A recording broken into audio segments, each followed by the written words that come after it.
नमस्कार। बाबा स्टोरी का अगला एपिसोड। अभी आज की तारीख में 15 साल मतलब 15 अभी जैसे कि हमारे इसमें जो हमारे सिस्टम में जो हमको तंत्रिक मेडिटेशन सिखाते हैं और उसके बाद तुरंत जो है इष्ट मंत्र हमको देते हैं। इष्ट मंत्र इस सीक्रेट मंत्र है, एक सीक्रेट मंत्र है। तो बाबा बोला है कि secrecy is the key to success. Secrecy is the key to success. तो मतलब कोई भी काम में अगर सक्सेस चाहिए, आपको विजयी होना है, तो उसके लिए वो सीक्रेसी आपको मेंटेन करना पड़ेगा, कीप करना पड़ेगा। तो पहले ज़माने में जो है मतलब जो आपका क्या बोलते हैं श्री कृष्ण के ज़माने में और पहले जो ऋग्वेद सब लिखे थे ऋषि मुनियों के ज़माने में, तो उस ज़माने में क्या होते थे कि इस साधना सीखने के लिए वो जो चेला जो है वो गुरु के साथ में उसके साथ घूमते रहता है, उसका सब काम करता है, उसका कपड़ा धोना, उसको खाना पका के देना, उसका मतलब एक सपोर्ट के उसके पीछे एक पूछ के मापित घूमते रहना। और बाद में जब 10-15 साल के बाद जो है वो मेडिटेशन का वो इष्ट मंत्र देता था। आज की तारीख में बाबा ने इतना फ्री कर दिया है कि भाई हर इंसान को जो है मेडिटेशन दे रहा है और उनको जो है मुक्ति मोक्ष का जो मार्ग पे, सतपथ का मार्ग पे जो है चलने की प्रेरणा दे रहा है। तो ये परम पुरुष का एक कृपा है। तो ये एक बात है बाबा स्टोरी का, मतलब ऐसा पहले ज़माने में ऐसा होता था। तो आज के तारीख में तो बहुत फ्री है। और किसी को भी मेडिटेशन सीखना है तो मेरे नंबर पे कॉल करो 9995133381। मैं डायरेक्टली मेडिटेशन नहीं सिखा सकता हूँ, मैं आचार्य नहीं हूँ, पर मेरे कॉन्टैक्ट में बहुत सारे आचार्य हैं। तो उनके थ्रू मैं आपको मेडिटेशन तंत्र मेडिटेशन सिखा सकता हूँ।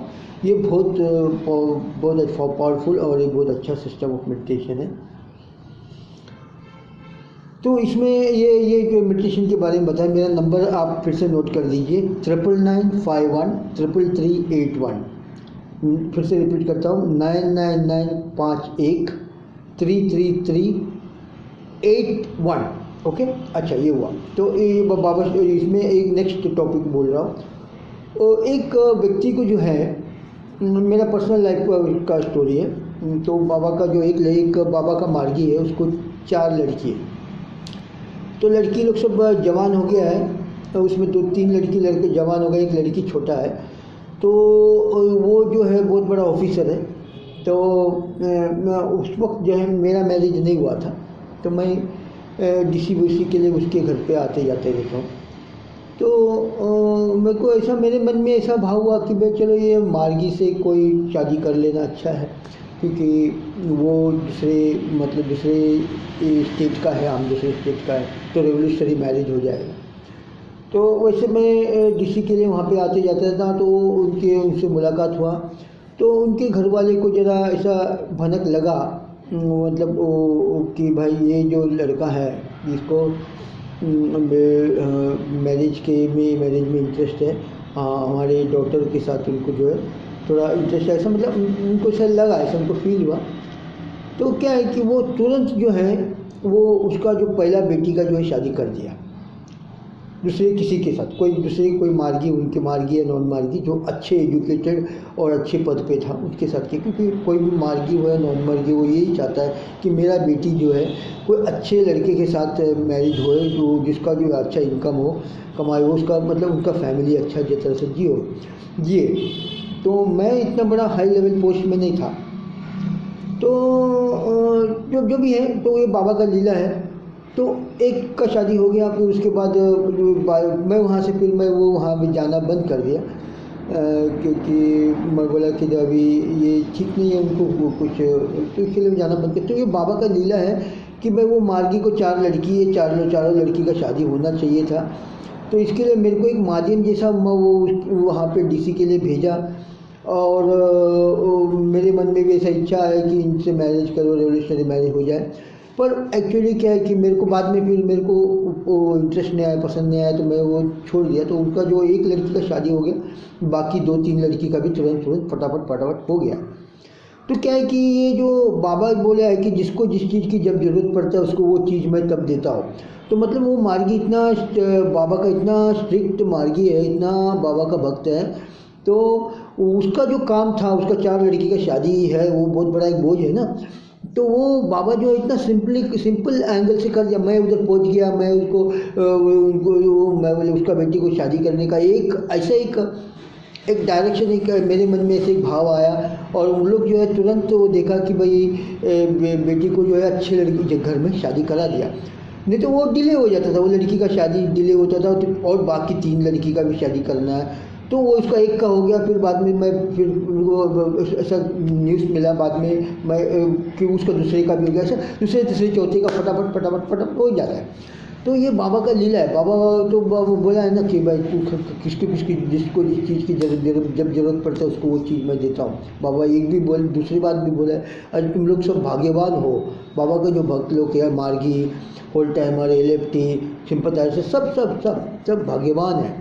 तो बाबा का जो है हमारे साथ हमेशा जो है एक कांटेक्ट रहता है। खास साधना करो, 16 पॉइंट करो, जो यम नियम साधना 16 पॉइंट इसको पालन करने की कोशिश करता है। वो तो 100% तो वो पालन नहीं हो सकता। सिर्फ बाबा बोला है कि सिर्फ शिव भगवान जो है वो यम नियम 16 पॉइंट ये सब पूरा पालन किया था। क्योंकि वो तो गॉड थे। तो बाद में इसके बाद में जो है मैं आपको एक छोटा स्टोरी बताऊंगा सुभाष चंद्र बोस का। तो मामा बोले कि सुभाष चंद्र बोस जो है वो अपने बल पे बाबा के मतलब गुरु के कोई सपोर्ट लिए बगैर अपने बल पे उसने साधना किया और निर्विकल्प समाधि प्राप्त किया। तो बाबा के साथ में जो है स्टार्टिंग में बाबा जब अपना जो मार्ग जो है हमारा मिशन को जो एस्टेब्लिश नहीं किया था, तभी टाइगर्स ग्रेव में सुभाष चंद्र बोस और एक व्यक्ति बाबा को मिलने टाइगर्स ग्रेव में आए थे। तो वहाँ पे बाबा ने जो है हमारा जो मार्ग का जो है नींव रखा। तो तभी सुप्रीम कमांड नहीं था और बाबा चले कोई सिस्टम दिया नहीं था, खाली एक जस्ट इतने बाबा ने ऐसा वो प्लानिंग किया कि भाई एक ऑर्गेनाइजेशन चालू करना है। तो उसमें जो है बाबा ने क्या किया कि तभी उस सुभाष चंद्र बोस वो आज़ादी की लड़ाई लड़ रहा था। तो उसमें बाबा सुभाष चंद्र बोस को फुल सपोर्ट किया था। फुल सपोर्ट मतलब वो बाबा उसको डायरेक्शन दे रहा था। तो उसी हिसाब से सुभाष चंद्र बोस ने जो है हमको आज़ादी दिलाई।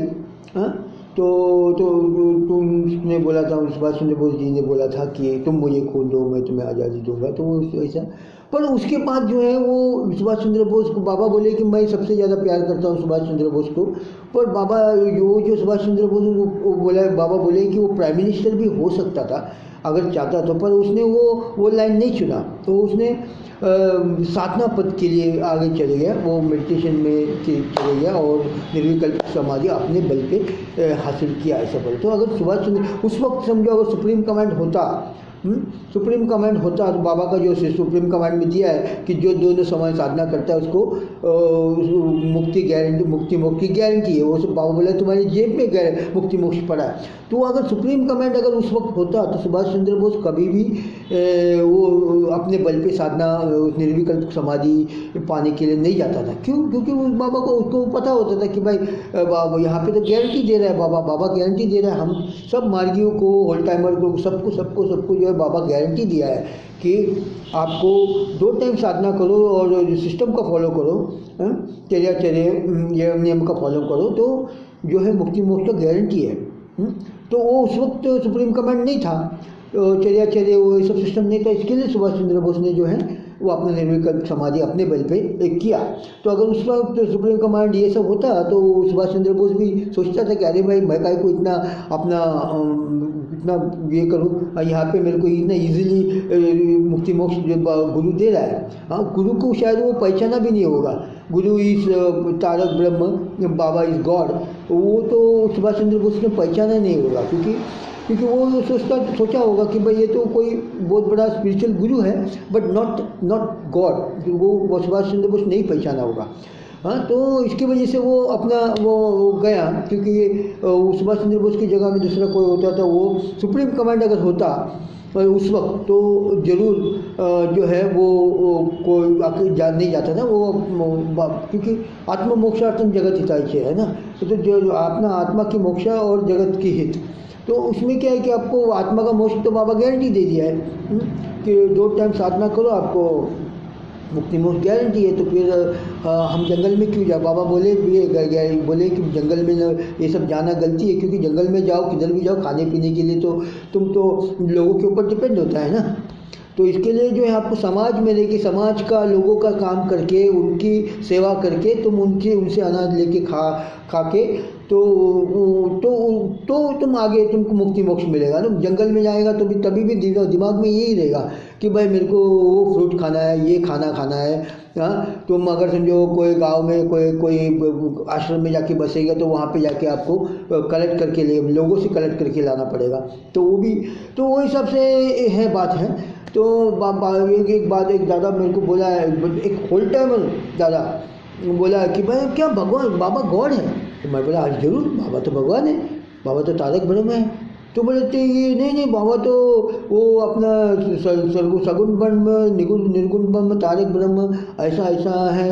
तो मैं बोला देखो निर्गुण ब्रह्म तो निर्गुण है, उसका कोई गुण ही नहीं है, और जो सगुण ब्रह्म है वो उसका काम एक ही है, सृष्टि संहार, यही सृष्टि को चलाना, इस जैसे लेके मशीन, वो उसका कुछ ये नहीं, वो लोगों से कुछ मतलब नहीं। सिर्फ ओनली तारक ब्रह्म जो है वो अपना पिता अपना भाई ऐसे जैसा सबके अपना बेटा के ऐसे रिलेशन में लोगों से, सब भक्तों लोगों से एक रिलेशन रख के जो है बाबा तारक ब्रह्म है, तो एक बाबा इज गॉड। तो हम भी पहचाना नहीं था, बाद में साधना करते DMC DC लोग की संगत में रह के सब बाबा को पहचान लिया कि बाबा इज गॉड, परम पुरुष, क्योंकि बाबा इज तारक ब्रह्म महासंभूति। क्योंकि देखो बाबा को कोई पहचाना नहीं, बाबा तो बहुत बड़ा एक्टर है भाई।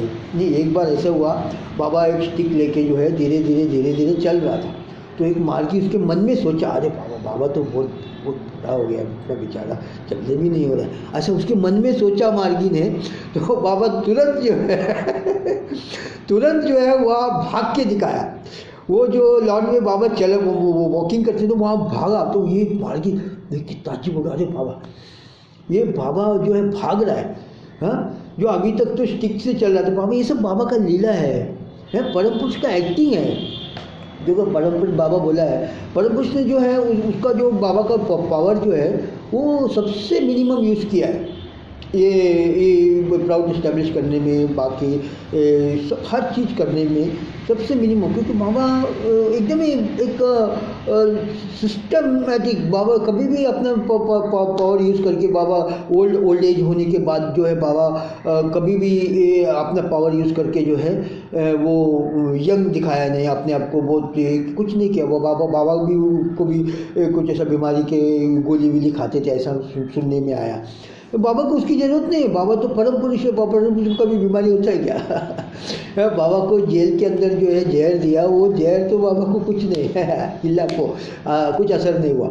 तो वो बाबा जो है बाद में डायबिटीज़ का गोली खा रहा है, ऐसे खबर में आया, और बाद में कोई बीपी कोई प्रॉब्लम इसका बीमारी का गोली खा रहा है। और बाबा जो है सबसे मिनिमम, बाबा का घर जो है छोटा एक छोटे मकान में रहता था, और बाबा जो लंच के बाद या इवनिंग खाने के बाद जो है वॉकिंग करना चाहिए अपने को, तो वो बाबा घर के अंदर ही वॉकिंग करते हैं, सीढ़ी के ऊपर जाना नीचे आना, क्योंकि बाबा जो है बाबा गॉड है तो बाबा ऊपर लिए आ नहीं सकते। तो ऐसे से बहुत सारी बात है। तो बहुत सारे दादा ही हमको पूछ रहे हैं कि भाई क्या बाबा गॉड है? अरे मैं तो बोला अरे भाई तुम इतने ओल्ड टाइमर 30-40 साल से ओल्ड टाइमर है, अभी तक तुम बाबा को पहचाना नहीं। हाँ, तो बाकी अगले वीडियो में परमपिता बाबा की जय। Thank you.